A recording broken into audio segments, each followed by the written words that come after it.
The DC Fandome event has got people talking, but is it for the right reasons? Is it for good reasons that they get the reaction that they had wanted? We're going to talk about that. First, Fatal is up on Indiegogo. This campaign is on fire. I'm so excited about this book, and I'm excited that numbers are going up because we get to make the book that we really want to make, and it's only going to get better from here. So if you want to see a book that honestly is better than anything you're going to see from Marvel or DC by far, check it out. It's in the link in the description below. We're almost at one person will send us to 37,000. So get in there. All right. So here we go. The DC fandom event went down, and I don't know. I was a little. I wasn't super excited initially about anything that was happening, but it seems like DC is actually taking measured steps in a direction that makes sense. So far. So we'll see how things pan out. But here's a reaction from one fan. This is just a fan. He says, "All things considered, DC Fandome was a blast. As a fan, I was beyond satisfied. Panels were great. Announcements excited me. Wonderful surprises, and best of all, it reminded me of why I'm a fan of DC Comics. I love how far our culture has come. Can't wait to see where we go from here." And immediately, Marvel fans come in. This is exactly what makes comics interesting, is a bit of a competition. Nobody is actually thinking that Marvel and DC are trying to destroy like they're not like burning down each other's headquarters or anything like that. This is a corporate competition, and it's always been that way. And sometimes it's there's something fun about it, especially when you talk to like friends or something and say, "Are you Marvel or DC? Like, which is better?" And that kind of question and that kind of competition seems to have penetrated society, not just comics fans. All right, so beyond that, let's see. So Marvel Studios, are you hearing this? When would you come with your latest updates and surprises waiting? And then Doom Patrol responds with the sarcastic. Whenever I see this, it just sounds like mockery, but I get it. Marvel Studios, are you hearing this? Let them come with their best efforts. All right, and that's got people sort of jumping in, and again, here to the pro wrestling thing, which is honestly a criticism that mainstream comics has had about Comicsgate, is the pro wrestling kind of shenanigans that happen. People like this. It's fun. This is more fun than just trying to be a stuffy corporate. I don't know. He's just trying to say the right things, being politically correct, corporate, and not make any waves. But these are the kind of things that they're trying to do. Now, okay. So legendary black superhero universe has been dormant for 2 decades. Now it'll finally return. So this was another big announcement from the DC Fandome event. And yeah, you remember maybe a couple weeks ago, Jim Lee was saying that they were committed to diversity and inclusion. And that had a lot of people sort of rolling their eyes and just waiting for the Marvel Now 2.0 to come tumbling in. I actually think this is a much, much better idea rather than race swapping their existing characters, because they figure, oh, this is a successful character. All we have to do is make them black, and then therefore now we have a black successful character. That's not how it works. So they're actually going back. I haven't actually read any of these milestone stories. I mean, I've heard of some of the characters, but I don't really know much about them.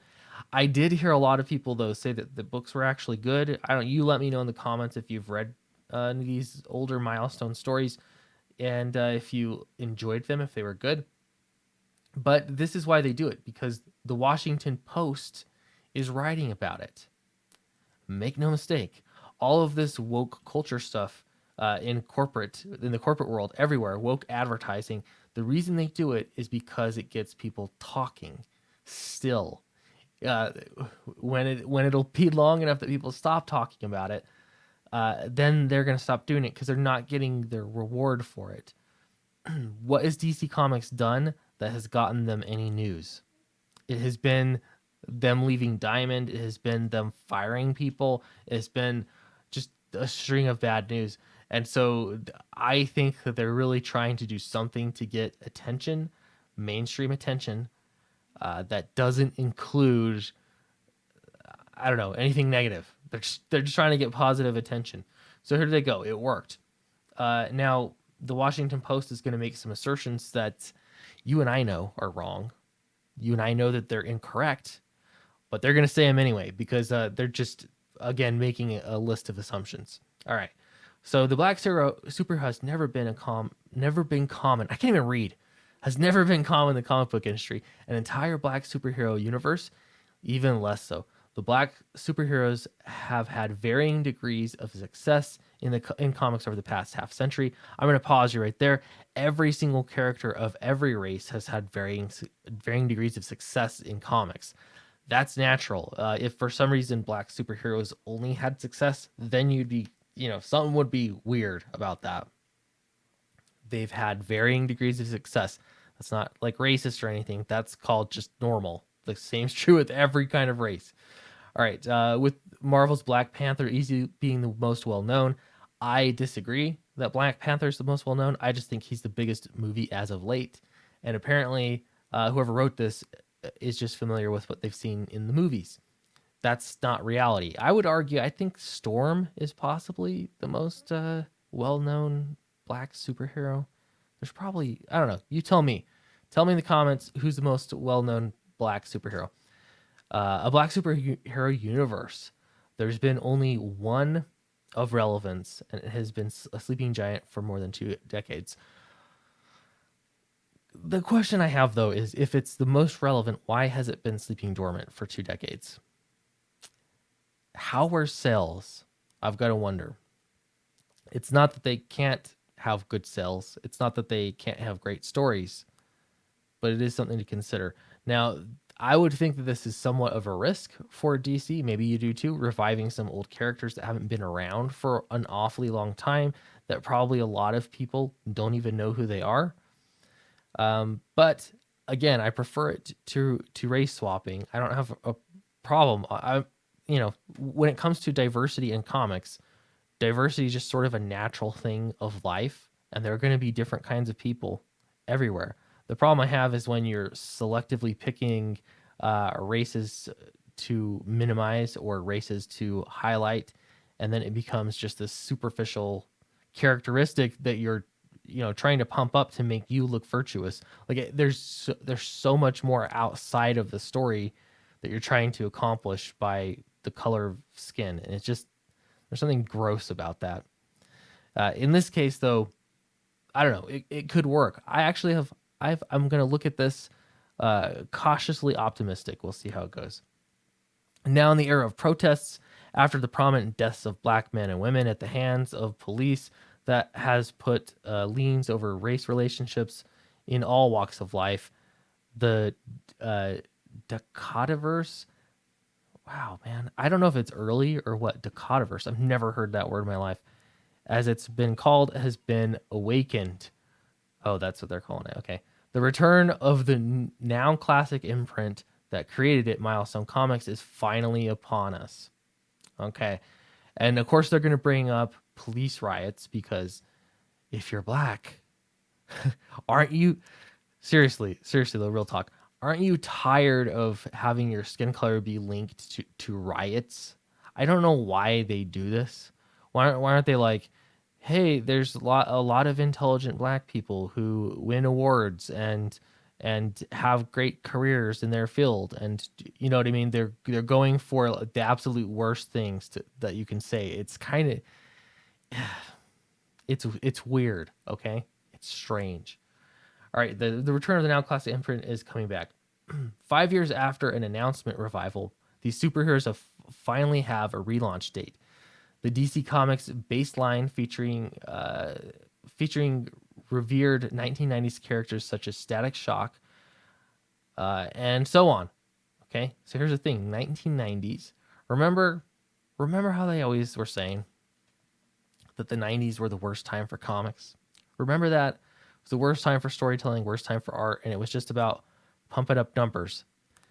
There's a real nostalgia for the 90s right now, and I think that DC is hoping to bank off of that with bringing these back. They're obviously they're seeing what's happening.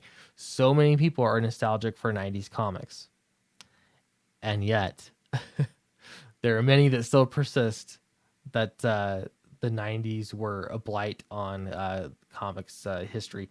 Now, I'll admit 90s are not necessary. That's not really my favorite era for comics, but I get that there were tons of comic book readers in the 90s.